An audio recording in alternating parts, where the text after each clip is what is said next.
Welcome everyone to the second session of the New Voices talk series on women in the history of analytic philosophy and philosophy of science, which this term I'm co-organizing with Dr. Michele Vagnetti. Today's talk is by Dr. Peter West, who is an assistant professor in philosophy at Northeastern University London. He works in two areas of philosophy's history, early modern philosophy and early analytic philosophy, with an underlying commitment to recovering the work of typically marginalized figures. He's currently one of the leads on a digital humanities project with colleagues in U Boston on the 17th century thinker Margaret Cavendish. He's also working on a British Academy funded project on women at the dawn of analytic philosophy, which is obviously very relevant here. Now, his talk today is titled Dorothy Emmet's Moral Philosophy. As the title suggests, the talk focuses on an unduly neglected figure in the history of 20th century philosophy that I am sure we're all eager to learn about. So, without further ado, let's begin. Great, thank you. Let me just share my screen. Thank you very much. Thanks both of you for inviting me to speak in what looks like a great series. So, as you said, Andreas, I'm working on a project on women. Well, the project is called Women at the Dawn of Analytic Philosophy. The idea is to shed light on the life and ideas of women, British philosophers from the beginning of the 20th century. And today I am talking about Dorothy Emmet. So here is a rough plan of what I will speak about. So I'll basically work on the assumption that people are not super familiar with Dorothy Emmet. So I'll give a bit of introduction to who she was. And then I'm going to talk a little bit about the background to and some influences on her moral philosophy, which I think is quite important in understanding what she's doing and why she's doing it. And then I guess the main part of the talk will be introducing you to Emmet's moral philosophy. And I guess the thing that is unique about what Emmet is doing is that she thinks that moral philosophy is something that should draw on and work closely with research in sociology.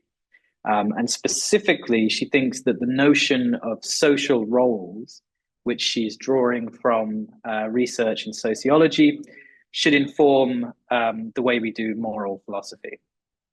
And then in part four, what I'll do is something that's a little bit more speculative. So I will argue that, very loosely speaking, we can think of Emmet as defending a kind of Aristotelian approach to ethics, with an emphasis on what she calls excellences, or what in a more Aristotelian vein we might think of as virtues. Okay. So this is Dorothy Emmet. She was alive for almost all of the 20th century, which makes her quite an interesting figure because it means that she was around for a lot of the history of analytic philosophy so far. So Emmet studied in Oxford. She's kind of a generation prior to other women who studied philosophy in Oxford who have come to prominence in scholarship recently. So people like Elizabeth Anscombe and Philippa Foot and Iris Murdoch and Mary Midgley. She's a little bit earlier than that, but she studied. She was a student of Lady Margaret Hall, but took philosophy tutorials in Balliol College with A.D. Lindsay, who also taught philosophy to Mary Midgley. One of the things that's quite interesting about Emmet's sort of backstory is in the summer of 1926, when she was still a student in Oxford, she went to Wales, where lots of workers were out of work because there was the the general strike of 1926, which was a workers' strike against the British Conservative government, was taking place. So in the summer of 1926, Dorothy Emmet went to Wales and taught philosophy, particularly Plato's Republic, to out-of-work miners. And this had quite a significant impact on her approach to how philosophy ought to be done and why we ought to do it. In 1928, she went to the US on what's called a Commonwealth Fellowship. She, as a woman, she wasn't able to be fully integrated into Harvard, but she studied at Radcliffe College, which was a women's college. And she went there to spend time and work with A.M. Whitehead, who would go on to be a really significant figure, particularly in Emmet's work in metaphysics. Having graduated from Oxford, she then went on to teach philosophy up in the north of England. So she studied in Newcastle and then kind of settled for about 20 years at the University of Manchester, actually for over 20 years. But it was in Manchester that Emmet was appointed to a professorship in philosophy, which made her the second woman in Britain to hold that title. And actually, when she was appointed to a professorship in philosophy, Emmet was at that point the only woman in Britain to be a philosophy professor, because Susan Stebbing, who was the first woman in Britain to hold that title, had already died in 1943.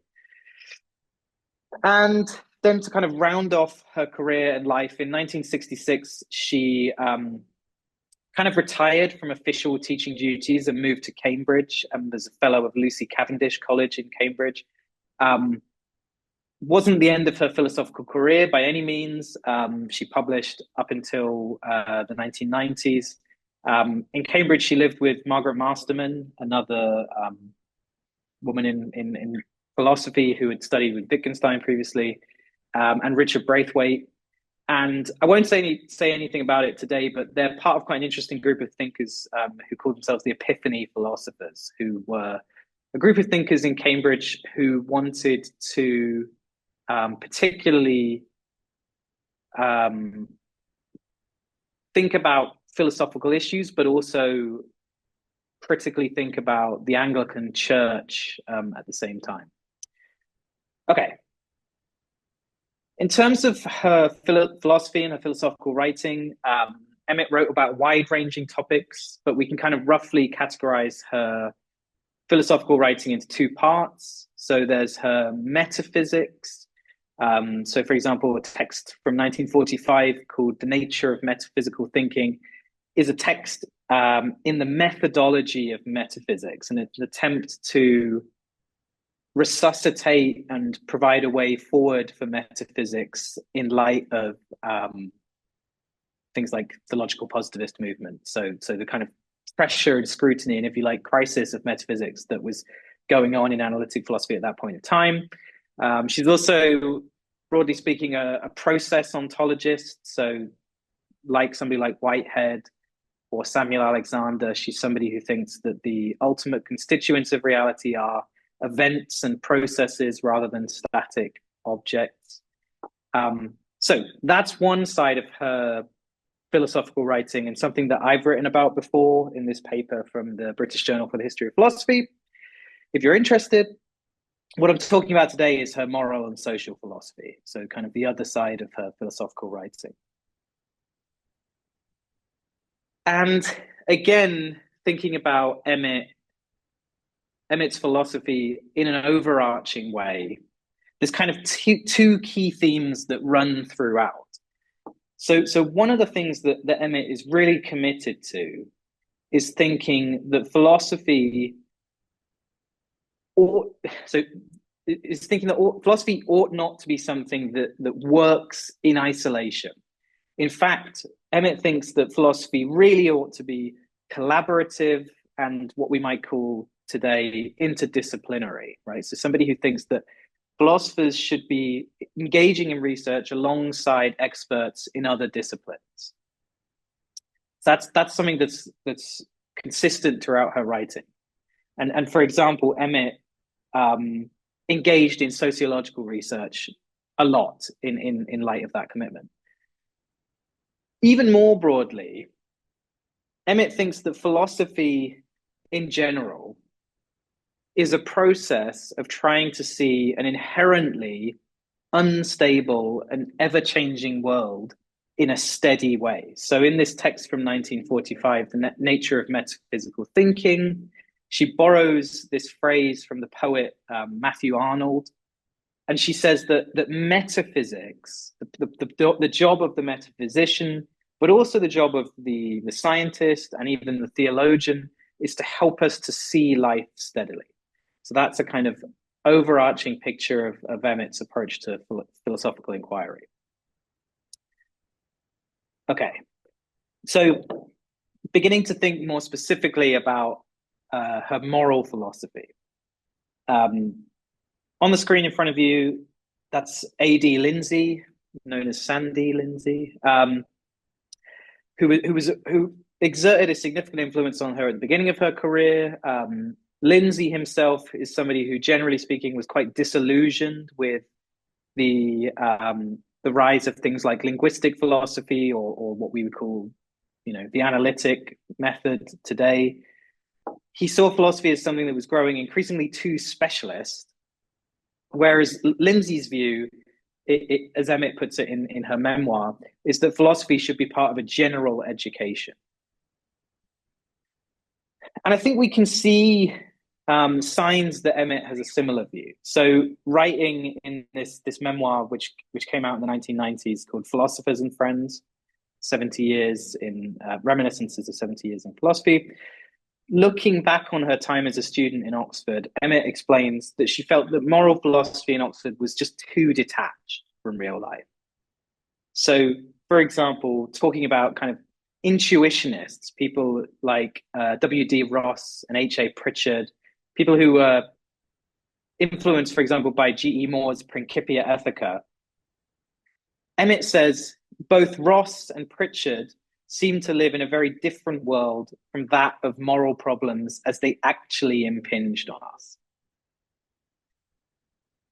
And that's something that I think is at the heart of her moral philosophy that's written later in the 1960s.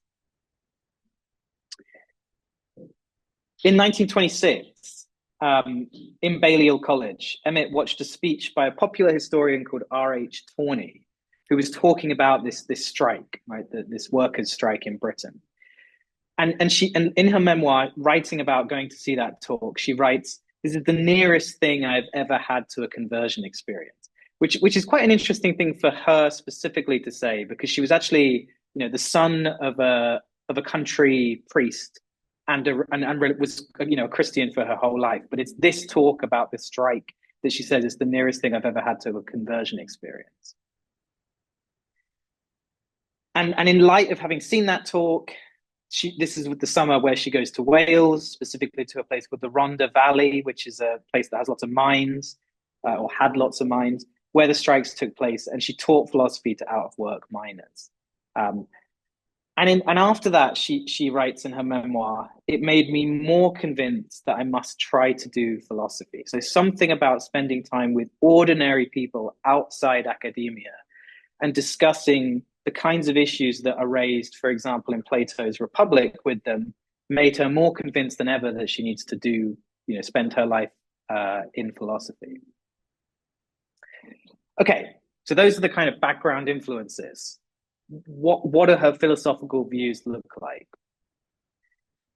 So the text that I'm going to draw on mainly is a book from 1966 called Rules, Roles, and Relations. Okay. And I think what goes on in that text, published in 1966, is she's picking up with the feeling she had of kind of disillusionment at what was going on in moral philosophy in Oxford when she was there as a student. So again, her concern with what was going on around her in moral philosophy is that it seemed to fail to address moral problems as they actually impinged on us. In other words, it failed to actually deal with the kinds of problems that real people living ordinary lives are likely to encounter. It was, if you like, too abstract.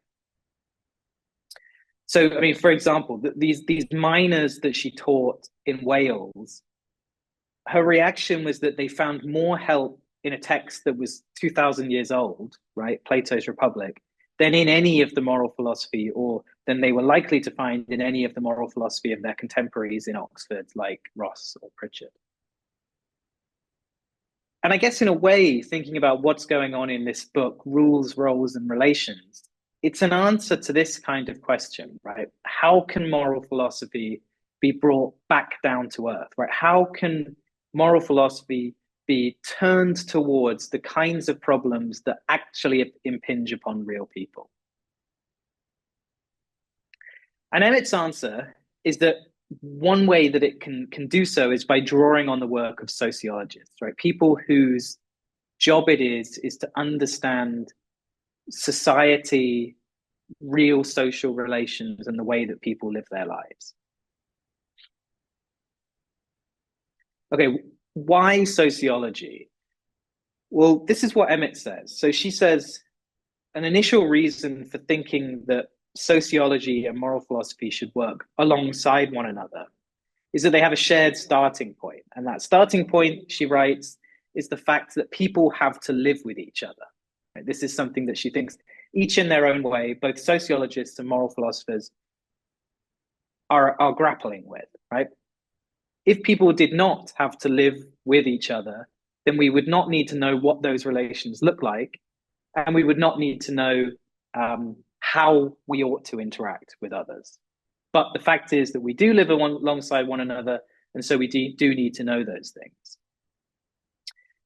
This is the words of an early review of the book, which I think is quite helpful. So it describes Rules, Roles, and Relations as surveying the border country between moral philosophy and the philosophy of sociology, and trying to show how the work of moral philosophers and of the sociologist can be reciprocally illuminating, right? So one of the aims is to say there are things that moral philosophers can learn from sociologists, and there are things that sociologists can learn from moral philosophers. And this is what that kind of knowledge exchange might look like.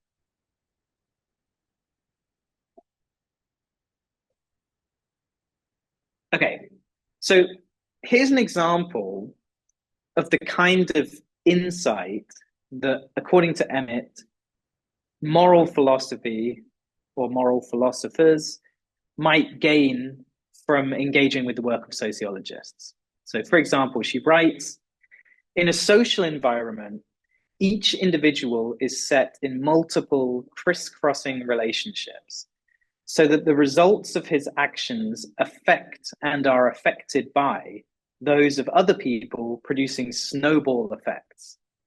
So I guess the idea here is that the way that social interactions actually work, the way that our interactions with one another in a social environment actually work, is that they are not neatly, those actions are not neatly distinguished from one another, right? In fact, they crisscross all the time, and they build up on top of one another like a snowball, right? So our social and indeed our moral actions and interactions, according to Emmet, based on the insights that she's found from sociology, are crisscrossed or intermingled. And that means, or what that tells us, is that moral inquiry that deals only in what we might think of as atomized, neatly separate actions and agents will never really account for the way that we actually interact with one another, right? And I've got an asterisk there because I won't say much more about it, but I'm happy to talk a little bit about it if people are interested. I think there are signs, even here in her moral philosophy and social philosophy, of the influence of Henri Bergson, right? So Bergson, I think, is somebody who is kind of lurking in the background of quite a lot of Emmet's writing, somebody whose ideas she would have been exposed to through either Lindsay, who had written this book, The Philosophy of Bergson, or somebody like Whitehead. Okay. So here's an example. And the examples that are helpful, for me at least, in terms of getting to grips with what Emmet is getting at here. So, for example, I might be one person's brother, I might be another person's boss, and I might be, let's say I'm a member of parliament, and so I'm a group of people's representative in British Parliament, right?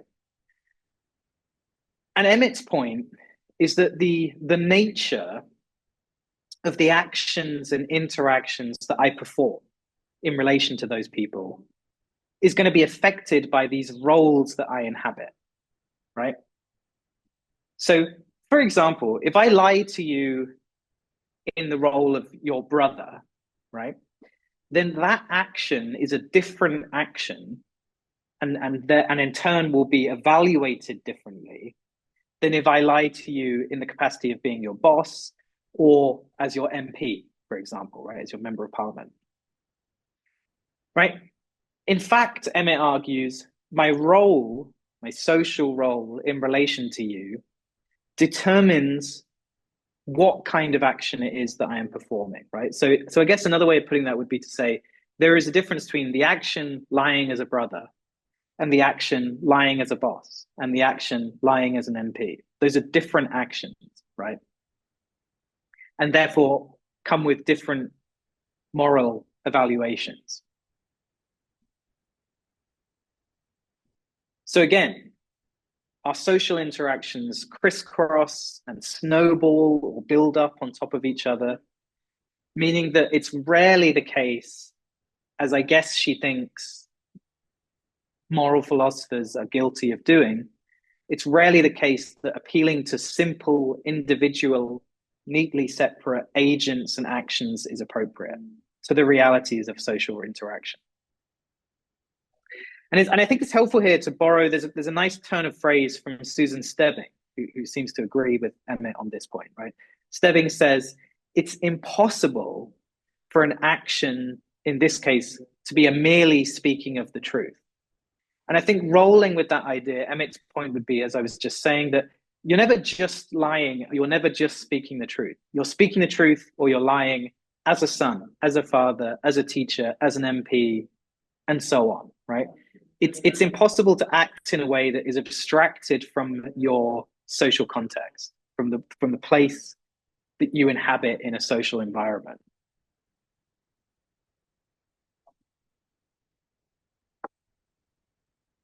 Okay, I don't think this quote maps on quite as neatly to what Emmet is saying, but there's a reason why I'm bringing this in. So this is a quote from Philippa Foot's Natural Goodness, right? And you'll see why I'm introducing this, and as I continue. But Foot writes that it's one of the advantages of the recent interest in virtue theories of ethics that moral philosophers are thinking about virtues rather than bare acts.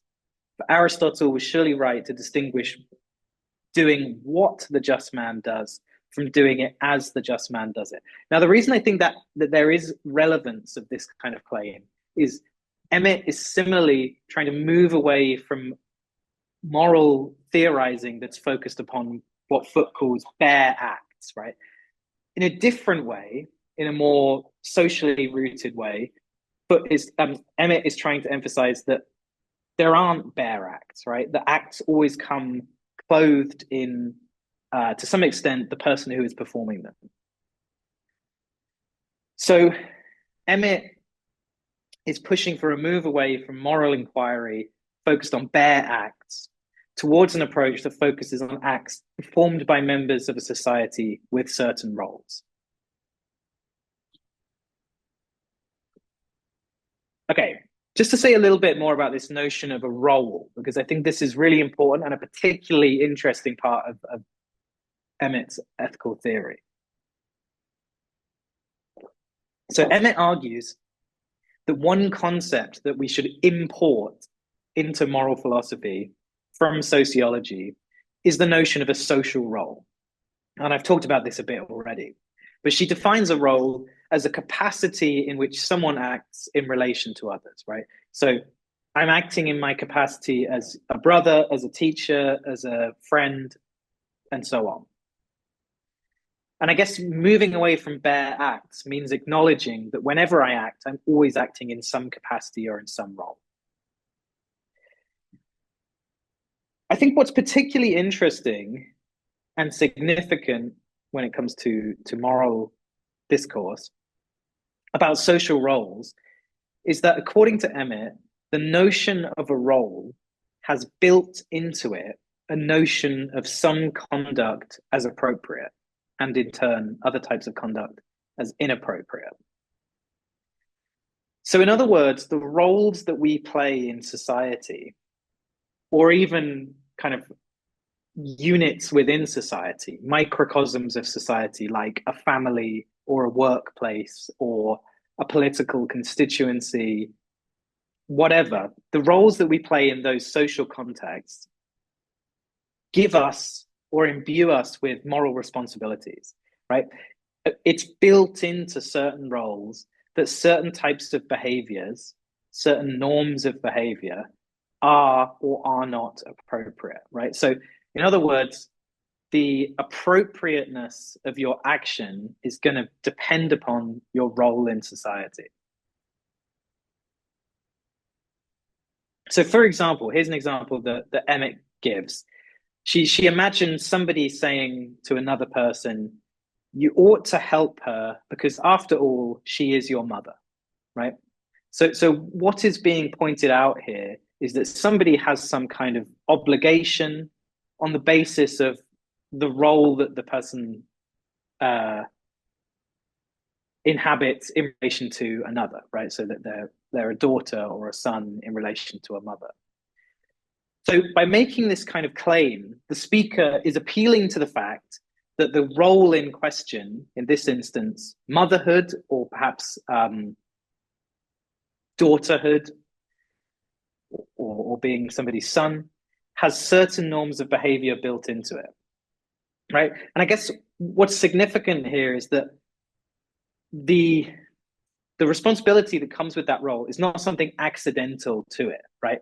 In fact, it's part of what it is to have this role, to play this role, or to stand in a certain relation to someone by virtue of this role. Part of what it is to have this role is for these norms or expectations to exist. Okay, why does this matter? Or what's the significance, according to Emmet, of roles and the idea that roles come with norms of behavior built into them? What's the significance for moral philosophy? Well, for a start, Emmet thinks that this means that a great deal of modern moral philosophy, right, modern in relation to her, is out of touch with the way that our social interactions work. So as she writes in Rules, Roles, and Relations, most moral philosophy is still written in a vein which assumes that morality is a matter of face-to-face personal relations, right? In other words, without these insights from sociological research, most moral philosophy proceeds in a way that's ultimately outdated in relation to how our social interactions actually work. I think the second reason that Emmet argues that this is significant is because she thinks it has repercussions for the fact-value distinction, right?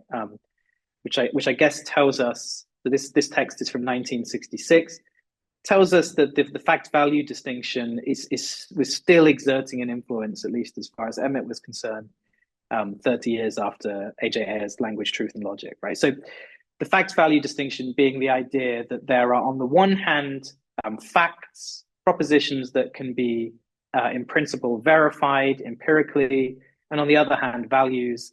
And according to proponents of the distinction, moral evaluations, moral judgments, along with, for example, maybe aesthetic judgments, fall on the side of value rather than fact, right? But Emmet thinks that this stuff about social roles has implications for the status of that distinction. And what she says is that the notion of a role can serve as what she calls a bridge notion. It's something that helps to bridge, or if you like, collapse the apparent divide between facts and values, at least in the case of moral judgments. So here's what she says. The notion of role, I suggest, provides a link between factual descriptions of social situations and moral pronouncements about what ought to be done in them. it has, so to speak, a foot in both camps, that of fact and value. It refers to a relationship with a factual basis, and it has a norm of behavior built into it, which is being explicitly or tacitly accepted if the role is cited as a reason. So when somebody says, for example, you ought to help her because after all, she is your mother, they are expressing, if you like, or they're uttering a pronouncement that has a foot in both camps. It's both a fact about one's social situation, one's social relations, and expresses a norm, right? So in other words, there are facts about how we ought to behave, and those facts are in turn grounded in further facts about what our societal roles are. Okay. So to finish off, I want to sort of quite tentatively suggest that we can think of Emmet as defending a kind of Aristotelian approach to ethics, loosely speaking. So let me first justify, but also qualify that claim.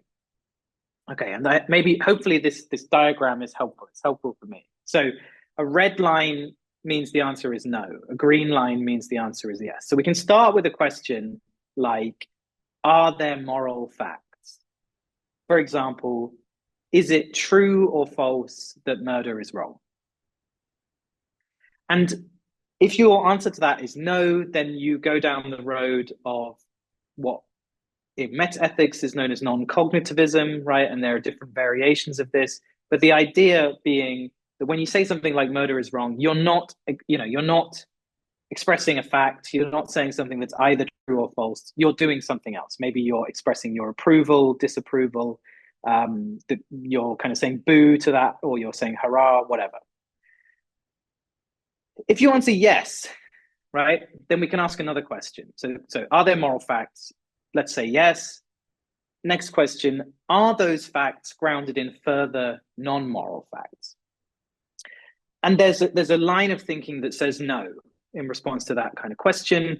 And I think somebody like G.E. Moore is a very good representative of that, right? So in the Principia Ethica, Moore says, good is good, and that's all there is to it, right? We don't need to appeal to any other facts to understand the fact that something's are good and something's are bad. Okay, so that's a kind of non-naturalism about moral facts. If we answer yes, right? So question, are these moral facts grounded in further non-moral facts? If we answer yes, we can ask another question, right? What are those further facts? And one answer to that question, which I should say I do not think is Emmet's answer, but is the answer given by people like Philippa Foot or Rosalind Hursthouse or Alistair McIntyre, the types of ethical thinkers who are today characterized as neo-Aristotelian naturalists.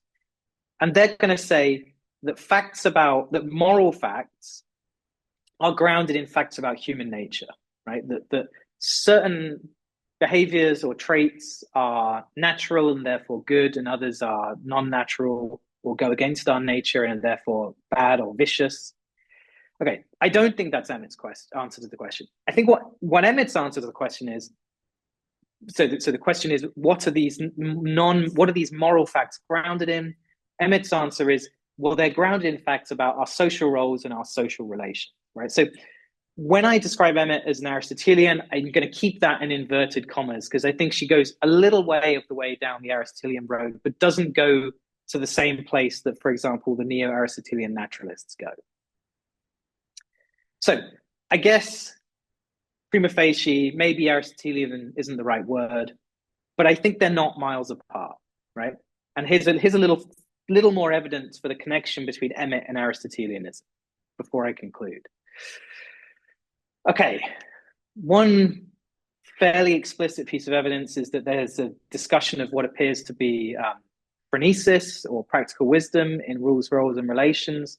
So Emmet writes, for example, particular moral rules may indeed make sense in the context of some kinds of social situation and not in others.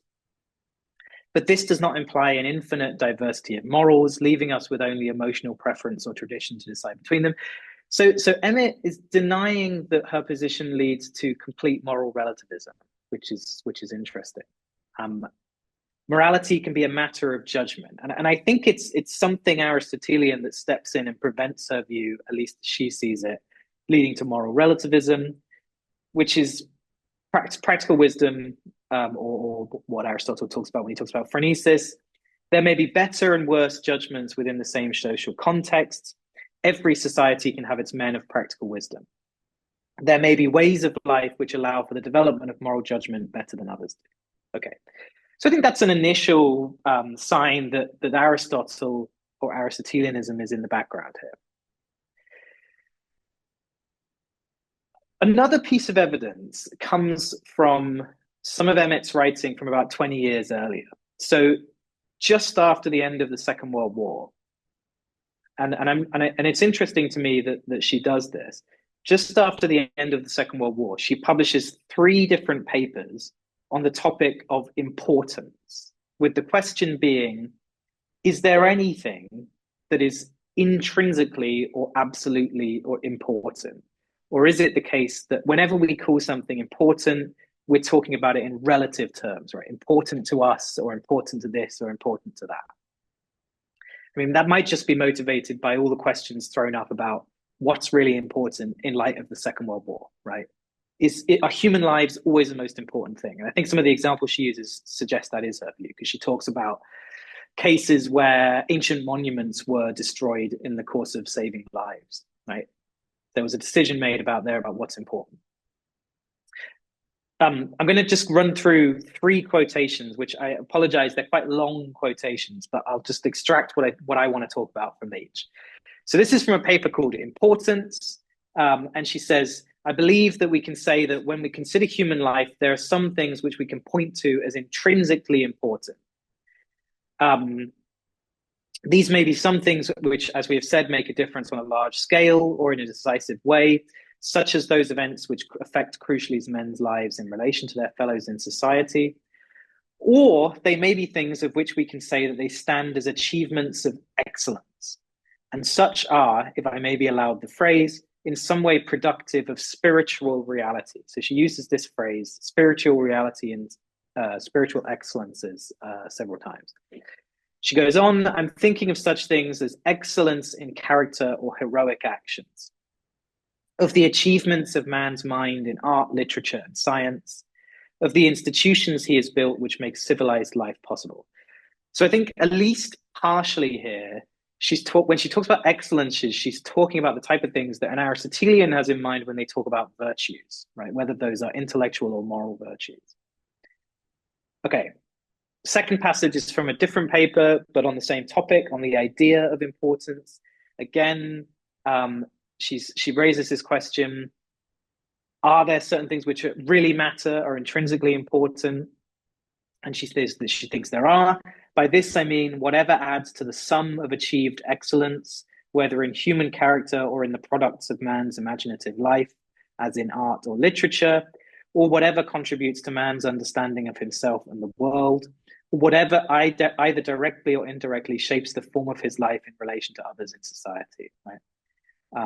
And she goes on, I give such instances not as an attempt at an exhaustive catalogue of what is important, but as examples in which we can say that importance does not merely signify relevance to an end or interest, but signifies some measure of achievement. And then finally, this is from another paper on the same topic called Emphasis and Importance. And it's a little bit more tentative, but she writes, if, however, I were asked if I could give any meaning to absolute as distinct from relational importance, to something being important as and not only important for, I should try to say that anything which achieved excellence after its kind, excellence, for instance, in a work of art or in a person's character, was thereby important, right? And the reason that I'm giving these quotations is I think that what's going on here is that Emmet is gesturing towards a view that there are certain, as she puts it, excellences of character that are just intrinsically important. And I think that sounds to me like a view that's consistent with Aristotelian discourse about virtues of human character. Okay, what does Emmet's Aristotelianism, if we're going to call it that, amount to? So on the one hand, like other Aristotelian or Aristotle-inspired theories, Emmet emphasizes that moral inquiry is about pursuing certain character traits, spiritual excellences, as she puts it. But she argues that questions about what kind of behavior count as virtuous or important or excellences should be informed by sociological research. So I think, again, there's some sense of working out in an Aristotelian way a function or our telos, but rather than thinking of this as a metaphysical question, right, a question rooted in understanding what human nature is, Emmet thinks that this is a question that sociology can help us to answer. And just returning to this kind of diagram that I presented to you, so this is what I had already built up to. I think there's so once we get to this branch where we're asking what are the facts that moral facts are grounded in, right? I said the neo-Aristotelian naturalist says it's facts about human nature. And again, I think we can see another branch off here, right? So somebody like Philippa Foot, as I understand it, has what we might think of as a metaphysical notion of human nature, right? There is something that is human nature, and that is special and for Foot different from the nature of other living things. And once we understand what human nature is, that's how we work out what facts about human nature and how humans should behave is like. But there are other thinkers in the same kind of tradition. So somebody like Mary Michele, for example, who don't think this is a metaphysical question at all, right? So Michele argues that if we want to work out what's natural for humans, we need to engage in the discipline of ethology, right? The study of human behavior. That's in a way that's similar to the study of animal behavior. And by looking at the way that humans behave in an empirical way rather than a metaphysical way, we can understand what those norms for human behavior look like. And I think that there's something similar going on between Michele's approach and her appeals to ethology and ethological facts, and Emmet's appeal to sociology and sociological facts. Right? They're both attempting to say there are facts that make it the case that certain moral judgments are true or false, but those facts are not deep metaphysical facts. They're facts grounded in empirical observation. Okay. So to finish off, increasingly it's clear, based on the kind of literature that I'm interested in looking at and have been looking at, the 20th century British, or maybe just Anglophone, English-speaking moral philosophers turn to Aristotle, right? Martha Nussbaum, in a 1999 paper, kind of summarizes the rise of virtue ethics, although she doesn't like that label. There's recent work on the Wartime Quartet, Michele, Murdoch, Anscombe, and Foot, which emphasizes the degree to which they're attempting to revive a kind of Aristotelianism. Ellie Robson's written about the influence of Aristotelianism on Mary Michele, specifically, for example.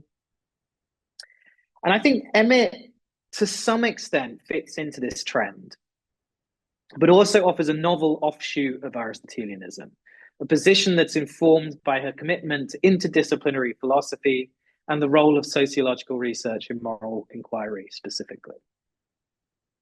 Okay, thanks. I'm looking forward to any questions you have, and thanks for listening. Thank you.